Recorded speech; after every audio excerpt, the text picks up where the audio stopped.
నమస్తే, welcome to Kaizer news. So మనం ఇప్పుడు ఇందిరా పార్క్ ధర్నా చౌక్ దగ్గర ఉన్నాము. ఆటో కార్మికులు అండ్ బిఎంఎస్ అనుబంధ సంస్థలు ఏవైతే ఉన్నాయో వాళ్ళు నిరసన చేపట్టినారు. ఇక్కడ కాంగ్రెస్ ప్రభుత్వం గవర్నమెంట్ ఫామ్ కాక ముందుకు ఆటో కార్మికులకి ఏదైతే హామీలు ఇచ్చిందో అవి అమలు చేయండి అని చెప్పేసి మాట్లాడుతున్నారు. సో మాట్లాడించే ప్రయత్నం చేద్దాం బిఎంఎస్ అనుబంధ సంస్థ నాయకులతో. అన్నా నమస్తేనా. నమస్తేనా.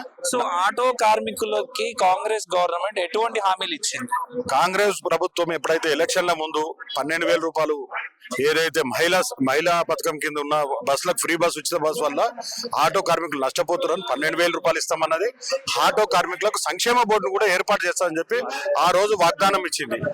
గతంలో ఈ వాగ్దానం ఇచ్చింది. దాంతో పాటు కొత్త వెహికల్ పర్మిట్లు ఇస్తా అని చెప్పింది. మరియు సంక్షేమ బోర్డు దాంతో పాటు ఏదైతే ఇందిరమ్మ ఇండ్లలో డబుల్ బెడ్రూమ్ ఇల్లు కూడా డ్రైవర్లకు ప్రకటిస్తా అని చెప్పింది. ఆల్ ఇండియా ఏదైతే తెలంగాణ స్టేట్ కు పర్మిషన్ కూడా ఇస్తా అని చెప్పి ఆ రోజు హామీలు ఇచ్చింది. ఎట్లాంటి ఒక్క హామీని కూడా ఇప్పటి వరకు నెరవేర్చలేదు. కనుక ప్రభుత్వాన్ని మేము డిమాండ్ చేస్తున్నాం ఏంటంటే 3 సంవత్సరాలు జరిగింది. ప్రతి డ్రైవర్ కు 36,000 రూపాయలు వేయాలి. రెండవది వాళ్ళకు 50% ఇన్సూరెన్స్ తగ్గించాలి. మరియు దాంతో పాటు ప్రతి ఒక్కరికి ఆటో డ్రైవర్ కి డబుల్ బెడ్రూమ్ ఇల్లు ఇవ్వాలి. మరియు దాంతో పాటు ఏదైతే మహిళా డ్రైవర్లు వాళ్ళ కోసం సపరేట్ గా ఏదైతే స్టాండ్ల దగ్గర పార్కింగ్ స్థలాలు ఏర్పాటు చేయాలి. 3 వీలర్ లైసెన్స్ ను రద్దు చేసింది. వెంటనే దాన్ని మళ్ళీ పునర్నిర్మించి వాళ్ళ కొత్త లైసెన్స్ 3 వీలర్ లైసెన్స్ ఇచ్చే విధంగా ప్రభుత్వం చర్యలు తీసుకోవాలని చెప్పి మేము ప్రభుత్వాన్ని డిమాండ్ చేస్తాం. లేని పక్షాన్ని అయితే సెక్రటరియట్ ను మరియు దాంతో పాటు అసెంబ్లీని ముట్టడి చేస్తామని చెప్పి ఈ బహిరంగంగా వారికి హెచ్చరించడం జరుగుతుంది. సో ఇప్పుడు మహాలక్ష్మి స్కీమ్ వల్ల ఆటో వాళ్ళు ఇండైరెక్ట్ గా లాస్ అవుతున్నారు. And same time Ola Uber taxi bike టాక్సీల వల్ల ఆ ఎఫెక్ట్ ఆటో కార్మికుల మీద ఎట్లా ఉంది? ఇప్పుడు మొట్టమొదటిగా ఈ 12 మహిళా ఉచిత బస్సు వల్ల మరియు ర్యాపిడ్ వల్ల ఇప్పటికి దాదాపు గతంలో 70 నుంచి 100 మంది ఆటో డ్రైవర్లు మన రాష్ట్రంలో చనిపోయారు. గతంలో రైతులు గిట్టుబాటు ధర లేదని చెప్పి రైతులకు పంట సరిగా రాలేదని చెప్పి చచ్చిపోతుండే. ఈ రోజు డ్రైవర్ కి ఏమైపోయిందంటే మహాలక్ష్మి పథకం మీద 100 మంది డ్రైవర్లు చనిపోయారు. ప్రభుత్వం వారికి ₹1 నష్టపరిహారమే.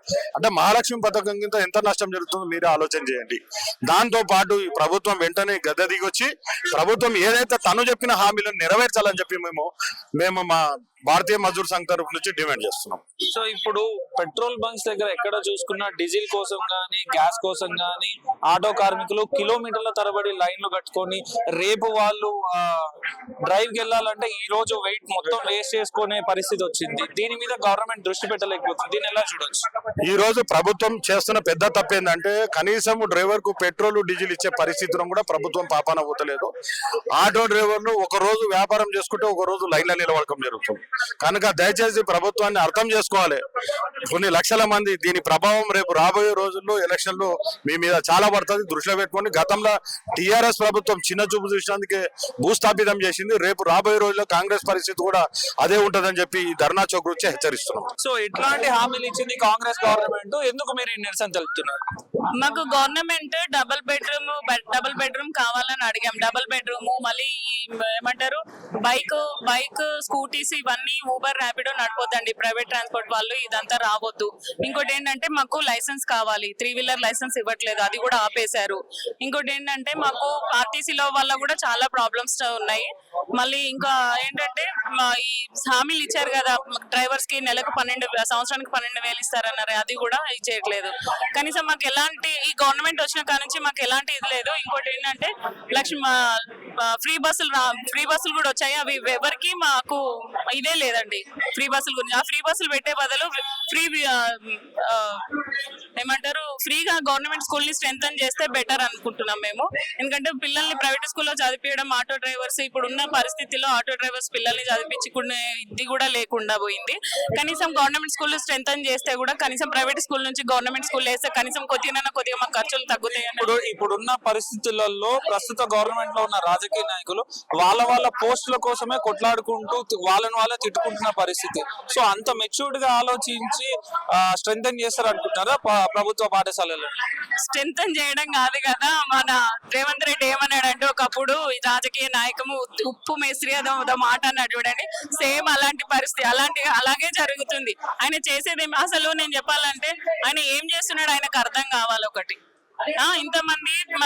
ఇంతమంది బాధపడుతూ ఇంకోటి ఏంటంటే ఏదో ఏమంటారు ఇల్లు కూలగొట్టేయడాలు, ఏదో గాంధీ గురించి పెద్ద పెద్ద స్టాచ్యూలు కట్టేయడానికి పేద ఇల్లులు కూలగొట్టడం అవన్నీ ఏం నచ్చలేదు. వాటితో పాటు మా డ్రైవర్స్ కూడా మా నెత్తి మీద పెట్టి పెద్ద ఇచ్చేస్తున్నాడు. మాకు అసలు ఈ గవర్నమెంటే నచ్చలేదండి. నేను చెప్పాలంటే ఆయన చేసింది హామీలు ఇచ్చింది ఏమీ లేదు. సో ఎందుకు మీ ఆటో కార్మికులు ఎలక్షన్ టైంలో అడ్వర్టైజ్మెంట్ చేస్తూ ప్రచారాలు చేస్తూ మార్పు కావాలి కాంగ్రెస్ రావాలి అని చెప్పేసి మీ ఆటో కార్మికులు కూడా ప్రచారం చేసిన సందర్భం, కానీ అదే కార్మికులు రివర్స్ అయ్యి ఇప్పుడు కాంగ్రెస్ గవర్నమెంట్ ని తిడుతున్నారు. దీన్ని ఎలా చూడొచ్చు? మాకు ఏంటంటే ఈ ఆటో లేడీస్ మీద కొద్దిగా పెద్ద ఎత్తున ప్రచారం చేసాడు. మేము ఆడవాళ్ళకి ఇది ఇస్తాము, నెలకి 4,000 దాకా ఇస్తాము, ఫ్రీ బస్సులు ఇస్తాము, ఇది ఇస్తాము, గ్యాస్ తక్కువ చేస్తాం, అన్ని ఎట్లా అంటే ఒప్పించాడు లేడీస్ ని. ఎందుకంటే లేడీస్ ని బాగా ఇచ్చేసేసరికి ఇంట్లో లేడీస్ పెత్తనం కొద్దిగా ఉంటది కదండి. అట్లా అని చెప్పి లేడీస్ కి ఫస్ట్ గురి చూసింది లేడీస్ ని. ఆ లేడీస్ వల్ల మొత్తం అందరం కలిసి కూడా ఆయనకే ఓటేసినాం. అది మేము మొదటి తప్పు చేసింది అది అసలు. రైట్, ఇదే పరిస్థితి ఇక్కడ ఉన్న ఆటో కార్మికుల ఆవేదన, వాళ్ళ కడుపు మంట. సో ఏదైతే కాంగ్రెస్ గవర్నమెంట్ మాకు హామీలు ఇచ్చిందో మేము ఏది నోరు తెరిచి అడగలేదు, వాళ్ళే మాకు హామీలు ఇచ్చినారు. మా కాంగ్రెస్ గవర్నమెంట్ వస్తాం మీకు 12,000 ఇస్తాము, యూనియన్లు ఏర్పాటు చేస్తాము, చాలా బాగా చూసుకుంటాం ఆర్టీసీ కార్మికులు అని చెప్పేసి మాటలు ఇవ్వడం జరిగింది. సో వాళ్ళు ఇచ్చిన వాగ్దానాలనే మేము అడుగుతున్నాం తప్ప కొత్తగా ఏమీ కోరట్లేదు.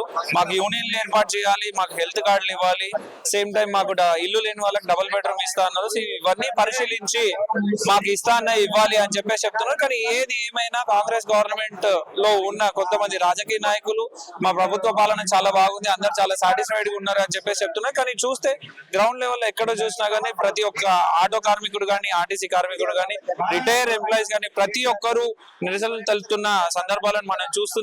కానీ ఏది ఏమైనా కాంగ్రెస్ గవర్నమెంట్ ఇచ్చిన హామీలని పట్టించుకొని, వాళ్ళ ఆవేదనని అర్థం చేసుకొని, వాళ్ళ కడుపు మంటని అర్థం చేసుకొని వాళ్ళు ఇచ్చిన హామీలను నెరవేర్చాలని చెప్పేసి బిఎంఎస్ అనుబంధ సంస్థలు కూడా వాళ్ళకి మద్దతు తెలుపుతూ ఈ రోజు ధర్నా చౌక్ లో ధర్నా చేయడం, నిరసన చేయడం చూస్తున్నాం.